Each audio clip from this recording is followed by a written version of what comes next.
খুঁটি নিয়েছি। ও আচ্ছা আচ্ছা, নাতি নাতকুড়িরা। তার মানে আপনি যথেষ্ট স্বাবলম্বী নয়। আসসালামু আলাইকুম। সামনে একজন বৃদ্ধ মানুষ দাঁড়িয়ে আছে, চেষ্টা করি একটু তার সাথে কথা বলার জন্য। আর কি সে বুঝতে মাঠে যায়, একটা দুটো পড়ে থাকে, ওটা খোটে না, ওটাই যায় না। তাহলে ওই গাদা ঝেড়ি না, ওই আমি বুঝতে, হ্যাঁ হ্যাঁ, মানে মেশিনে ঝাড়ার পরে যে ধানগুলো অবশিষ্ট থাকে, সেই বিজলি, সেই হুড়ো, সেই হুড়ো নাড়িয়ে। তাহলে আমি যদি আপনাকে একটু সাহায্য করে নেবেন, আপনি বলেন কত দিলে খুশি? আমি খুশি, আপনার খুশিতে খুশি না, আপনি বলেন যে ভাই আমার কাছে টাকা ছিল, নেই না আছে, এবার আমার নেই। এটা কি বোতলে কি নিয়ে গিয়ে খুঁটি নিয়েছি। ও আচ্ছা আচ্ছা, নাতি নাতকুড়িরা। তার মানে আপনি যথেষ্ট স্বাবলম্বী নয়, আমি বুঝতে পেরেছি। অভাবটাও কাজ করছে আপনার মধ্যে, অভাবটাও আমার আছে। কাছে 300 টাকা ছিল। আচ্ছা, 200 টাকার একটা মাছ কিনে দিয়ে এসেছি। নেচিটা সারাদিন ভাত খাইনি কালকে, বুঝলি?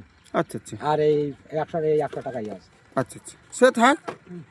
কি করবেন সেই টাকা নাতিদের দিতে হবে এখন নাকি? খাবার, সন্ধ্যেলি খাবার, নাতিদের খাবার। কেন? ওর বাবার কাছ তো আপনি 1000 টাকা নিলেন, সে টাকা আবার বলছে রিটার্ন দিতে হবে।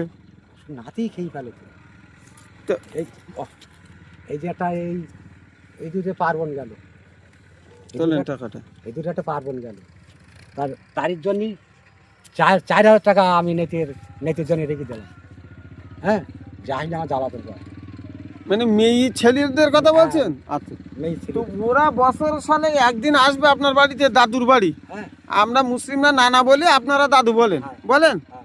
তো ওরা আসবে, তা আপনি দাদু হিসেবে আপনাকে খেতে দিতে হবে, ও বললে তো হবে? হ্যাঁ, সে তো আমার দিতেই হবে। আরটা ফোন করতেছে আমার জন্য ছানানে আসবা, আরটা নাতি ফোন করতেছে আমার জন্য ছানানে আসবা। তাহলে মনে দুঃখ নেই তো জীবনে? আমার কোনো দুঃখ নেই। ওই আনন্দেই ঘুরে বেড়াচ্ছে। আর আচ্ছা ঠিক আছে, আপনি এই টাকাটা রাখুন, আপনি একটু চাটা খেয়ে নেবেন। আমি বাড়ি ঘরেও ওই লোকের বাড়িও বসা করিনি, যাই মাঠে। এই গেছে বাড়ি যাবো, এই যাচ্ছি, যাওয়ারও এরকম করতেছি। ওই আপনার আগের যে টাকা যেখানে আছে একসাথে করে রেখে দেন, না হারিয়ে যাবে। এই যাচ্ছি, হবে বাড়িতে চিন্তার লোক নেই আমার। না, চিন্তার লোক নেই। বাড়ির লোক গেছে আলু করছি, আলু কুটি আর প্রায় 15-20 বছর আলু আমরা। যান বাড়ি, আবার দেখা হবে। দেখা আমি সবটাই মাঠে। হ্যাঁ, এই মাঠে থাকেন যখন। ওই মোটর, ওই বৃদ্ধ বয়সে বেশি কাজ না করাটাই ভালো। কষ্টের কাজ আমার করছি আমি। শরীর বসকে রাখলি শরীরে আরো ক্ষতি হবে। এই সাইকেল না চালিয়ে হেঁটে যাওয়া আমার উপকার। আমি এখনো পর্যন্ত হেঁটে আসি, তাই লোক বলে তুমি এতটা রাস্তা হেঁটে রান করো। আর শোনো, সাইকেল আছে গাদা গরু, সাইকেল জিনিসটা আছে গাদা গরু। এই সাইকেল যারা উঠেছে তারা এক ধাপও হেঁটে যাওয়ার কায়দা নেই। আর যারা তাহলে মোটর সাইকেল চালায় তাদের তো আরো আনন্দ না। হাতে পিকার, হাতে পিকআপ, হ্যাঁ, যে একটু দেখি কত দূর যায়। আপনি চালানোর পরে আর আপনার ইচ্ছা হবে না বাইক চালানোর পরে যে একটু হেঁটে, আপনার যদি বলে ওইখানে যাও, তা আমরা তো মানে চালায় 24 ঘন্টা কোথাও, মানে সেই আর কি বলবো, একটু টয়লেটে যদি সামনের দিকে যেতে হয় তাও আমাদের বাইক ছাড়া চলার ক্ষমতা নেই এরকম। আপনার সাইকেল তবু, হ্যাঁ সত্যি দাদু। তাই আমি বাড়ি রেখে আসি, তো আমি নেছি নেই, আমি সাইকেল তো রেখে হাঁটতে হাঁটতে আসবেন, হাঁটলে শরীর সুস্থ। ডাক্তার আর দাদু জুতো নিয়ে আসতে হবে। জুতো কই পায়? জুতো নেছি না। কেন কেন? মাঠে আনলে সে জুতোর কথা মনে থাকে।